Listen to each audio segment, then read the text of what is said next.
ఇష్టం లేని కాపురం బలవంతంగా చేయించాలని చూస్తున్నారని నేను కోర్టుకు వెళ్ళాననుకోండి, పరిస్థితి ఎలా ఉంటుందో తెలుసుగా. కాపురం చేసుకుంటానంటుందా? కంప్లైంట్ ఇస్తానంటుంది. మీరొచ్చి కంప్లైంట్ ఇస్తుంటే కూతురి మీద కంప్లైంట్ ఇవ్వటమేంటా అనుకున్నాను. కానీ మీ అమ్మాయితో మాట్లాడాక అర్థమైంది కంప్లైంట్ ఎందుకు ఇచ్చారు.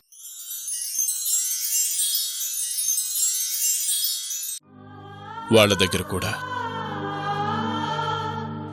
మనతో మాట్లాడినట్టే మాట్లాడిందంట. కూలే కాపురాలు నిలబెట్టుకోవాలని ఎంతోమంది ఎన్నో రకాలుగా ప్రయత్నిస్తుంటారు. ఈ కర్మేంటే చక్కటి కాపురంలో కోరి నిప్పులు పోసుకుంటుంది.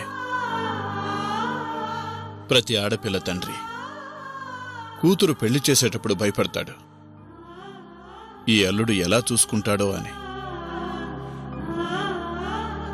కాని ఈరోజు భయం వేస్తుంది. కూతురు గురించి కాదు, అల్లుడి జీవితం ఏమైపోతుందో అని. ఇక మన చేతిలో ఏమీ లేదు, చెయ్యగలిగింది ఏమీ లేదు.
సమస్యను మీకు చెప్పింది సర్ది చెప్పి సాల్వ్ చేస్తారని, ఇలా పెద్దది చేస్తారని కాదు మావయ్య. 4 గోడల మధ్య తెగాల్సిన విషయాన్ని పోలీసుల వరకు తీసుకెళ్తే అది మీకే కాదు, తనకి ఇబ్బందే కదా.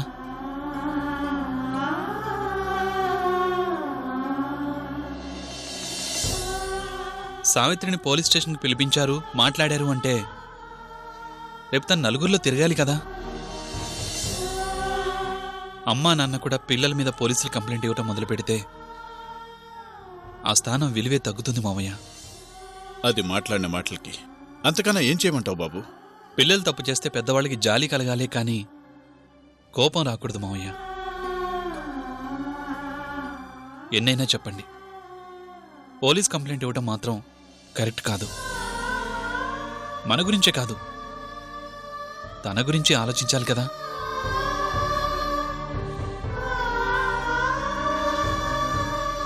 సర్లేని మావయ్య, జరిగింది చాలు.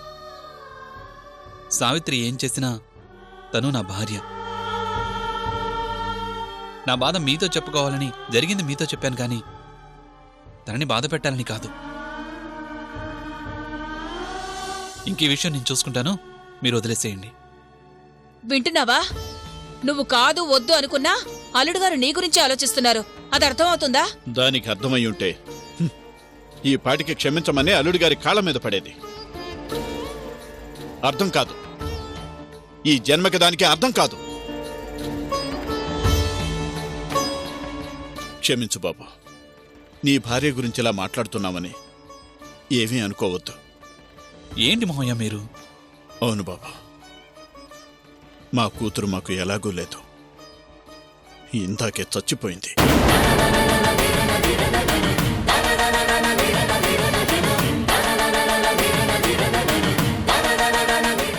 నీ భార్యను అనడానికి మేమెవరం? జానకి, పద.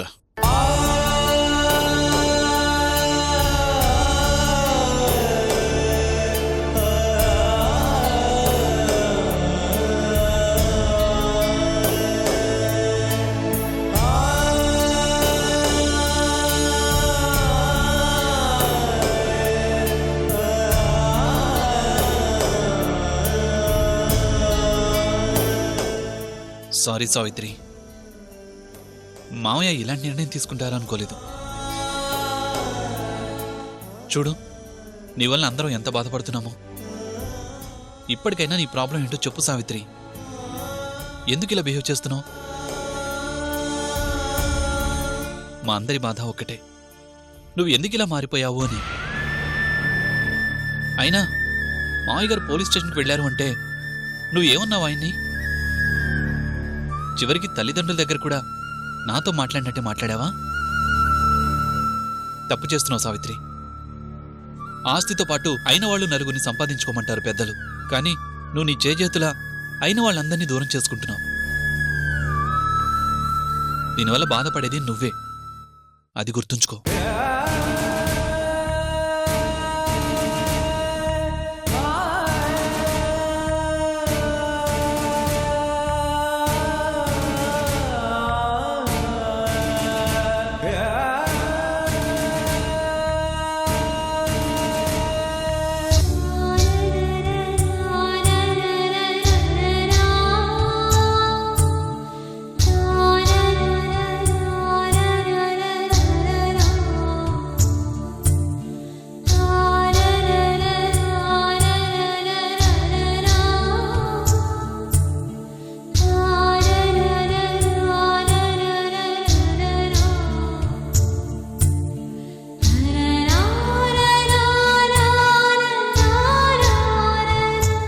మావయ్య వాళ్ళేరి? మావయ్య? సావిత్రి?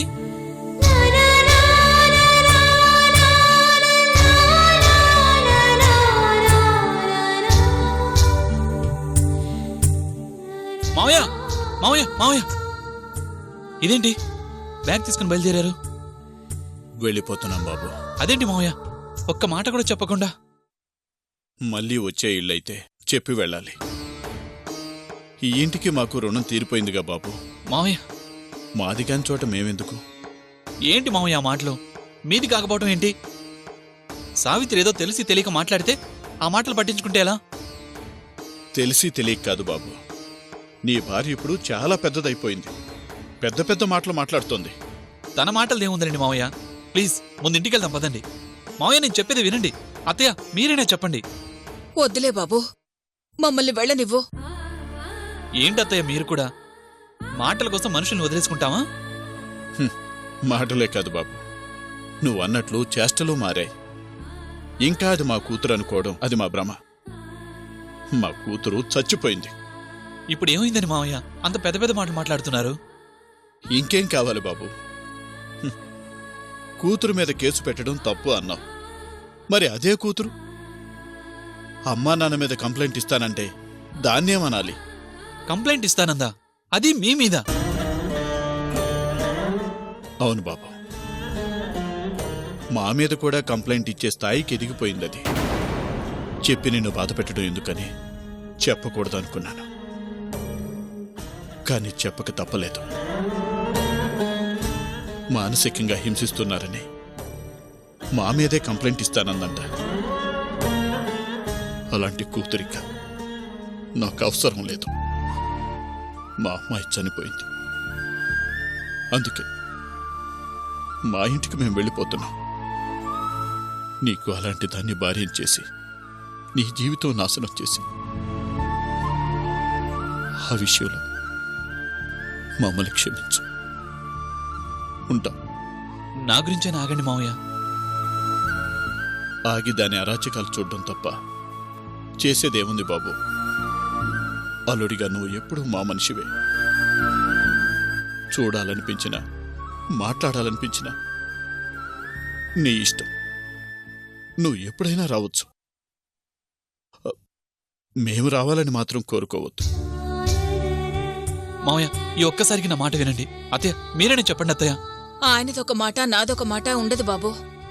ఎవరు చెప్పినా ఇద్దరం చెప్పినట్లే. ఉంటాం బాబు. ఏంటత్తయ్య మీరు కూడా? అన్నీ తెలిసిన మీరు కూడా ఇలా మాట్లాడితే ఎలా? ప్లీజ్, నాకు ఇంకెవరున్నారు మీరు తప్ప? మావయ్య ప్లీజ్, మావయ్య. అత్తయ్య, అత్తయ్య ఒకసారి నా మాట వినండి. అత్తయ్య, మావయ్య, మావయ్య ప్లీజ్.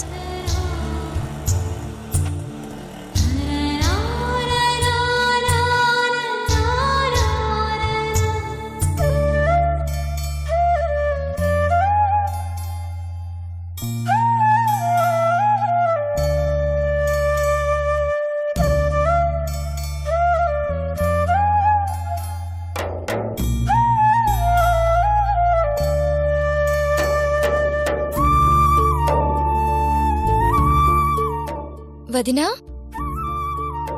మీ అమ్మా నాన్న వచ్చారన్నారుగా ఏరి వెళ్ళిపోయారు. అదేంటి ఇలా వచ్చి అలా వెళ్ళిపోయారు?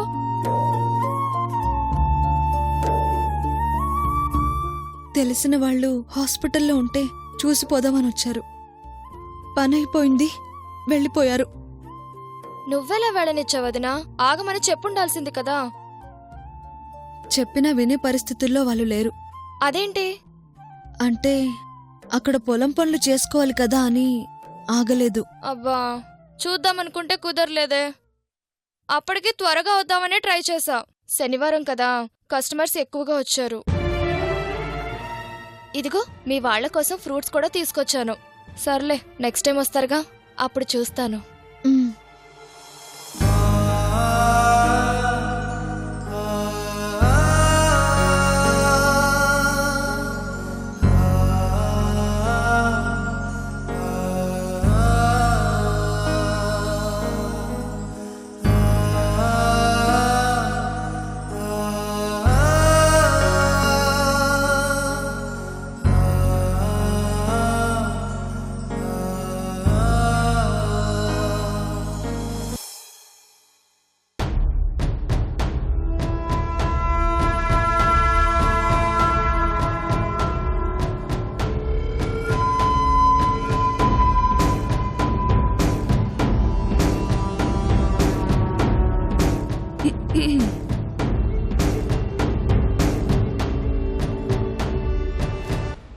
ఏంటండి మీ బాధలు నా దగ్గర దాచాలని చూస్తున్నారా?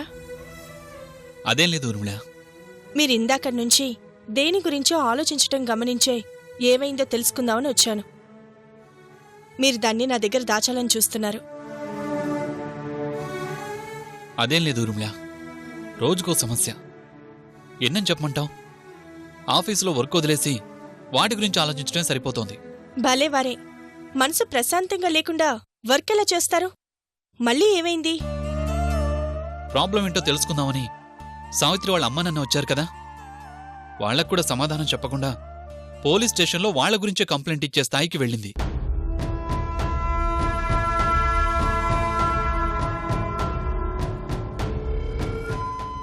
ఏంటి, అమ్మ నాన్న మీద కంప్లైంటా? అసలు ఏమైంది సావిత్రికి? అదే అర్థం కావడం లేదు. ఇష్టానికి ప్రవర్తిస్తోంది. నన్ను దూరం చేసుకోవడానికి ఎన్ని విధాలుగా ట్రై చేయాలో అన్ని విధాలుగా ట్రై చేస్తోంది. అసలు ఎందుకు ఇలా చేస్తోందో నాకేం అర్థం కావడం లేదు. సావిత్రిని తలుచుకుంటే బాధేస్తుంది. ఒక మంచి భర్త విలువ తనకు అర్థం కావడం లేదు. మీలాంటి మంచి మనిషి కోసం, మీ ప్రేమ కోసం తప్పించే వాళ్ళకు అర్థమవుతుంది ఆ విలువేంటో. వద్దండి, రోజు మీరిలా బాధపడడం చూస్తే నాకే బాధగా ఉంది. ఎన్ని రోజులు ఈ నరకం? నాకైతే మీరు తనకి దూరం కావటమే కరెక్ట్ అనిపిస్తుంది. ఊర్మిళ!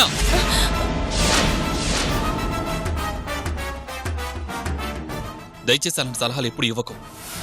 సావిత్రికి దూరం కావాలన్న ఆలోచన కూడా నేను తట్టుకోలేను. ఎన్నిసార్లు చెప్పినా మారడేంటి? తనకి దూరం కావడం అనేది ఈ జన్మకి జరగదు.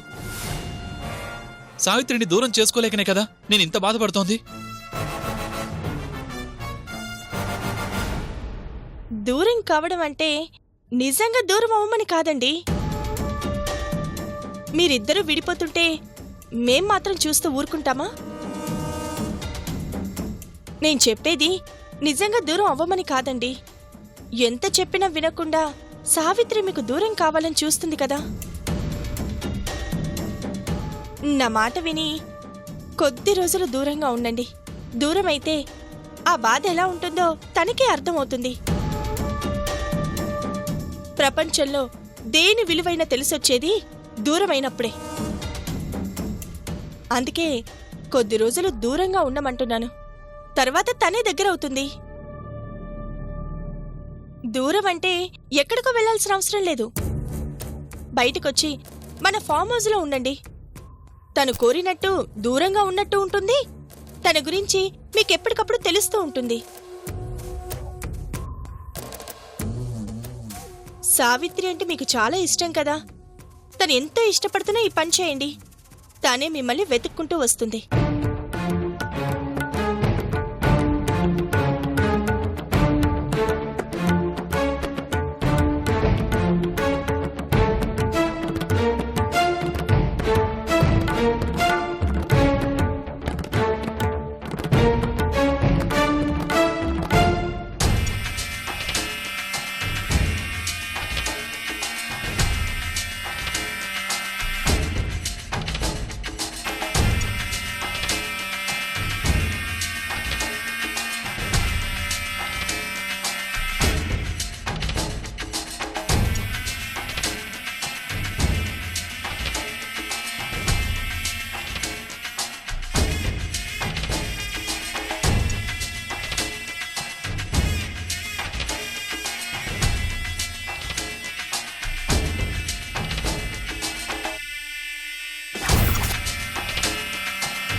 అయ్యా, ఏంటి?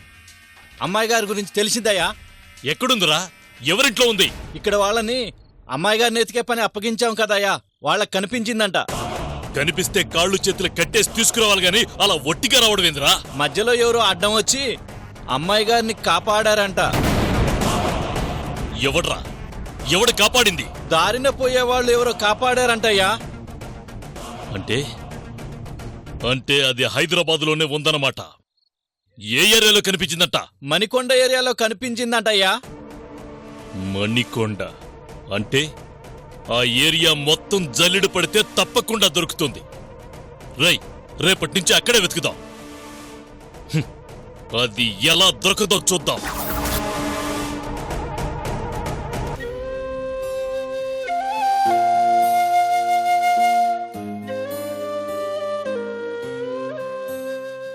అందరం కలిసి తిందాం.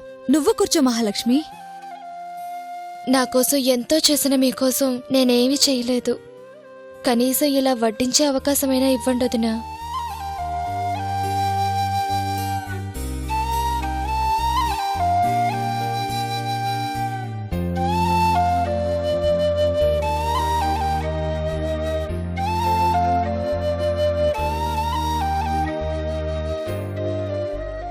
అన్నయ్య, ఆ?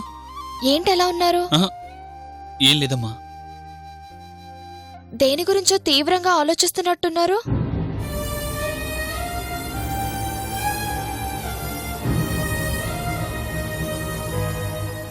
ఆలోచిస్తున్నానని ఆలోచించేలా చేసిన వాళ్ళకి అర్థం కావడం లేదమ్మా.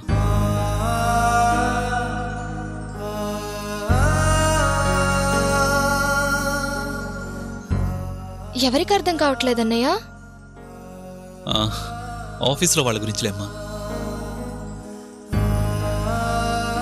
ఇంటికి వచ్చాక కూడా ఆఫీస్ గురించి ఆలోచిస్తే ఎలా అన్నయ్యా? ఆలోచన మొదలయ్యాక దానికి స్థలంతో పని లేదమ్మా. దాని పని అది చేస్తూనే ఉంటుంది.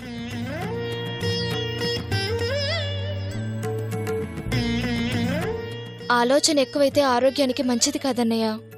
నువ్వలా డల్గా ఉంటే వదిన కూడా డల్గా అయిపోతుంది చూడు.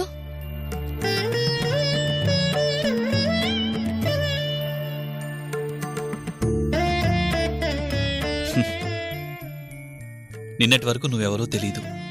ఇలా వచ్చి అలా కలిసిపోయావు. పాలల్లో నీళ్లు కలుస్తాయంటే కలుపుకునే మంచి గుణం పాలకుంది కాబట్టి. అది నీళ్ల గొప్పతనం కాదన్నయ్యా, పాల గొప్పతనం. నేను ఎవరు ఏంటి అని ఆలోచించకుండా మీ కుటుంబంలో ఒకదానిలా చూసుకుంటున్నారు. మీలాంటి మంచి మనుషుల్ని కలవడం నా అదృష్టం. సొంత చెల్లెల్లా అన్నయ్య అంటూ ఆప్యాయంగా పిలుస్తున్నావు. ఈ అన్నయ్య కోసం ఒక చిన్న సాయం చేస్తావా? భలే వారన్నయ్యా, మీకు నేను సహాయం చేయడమేంటి? మీరేం చెప్పినా నేను చేస్తాను. చెప్పండి అన్నయ్య, ఏం చెయ్యాలి? నాకిష్టం లేకపోయినా మీ వదినికి దూరంగా వెళ్లాల్సి వస్తోంది. మీ వదినికి తోడుగా ఉండి తనని జాగ్రత్తగా చూసుకుంటావా? అంత దూరం ఎక్కడికెళ్తున్నారన్నయ్య?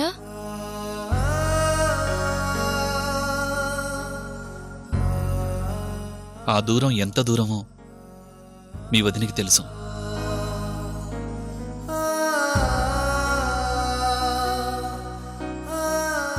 దూరమైనా ఆ దూరం మీ వదినికి కూడా ఇష్టమే.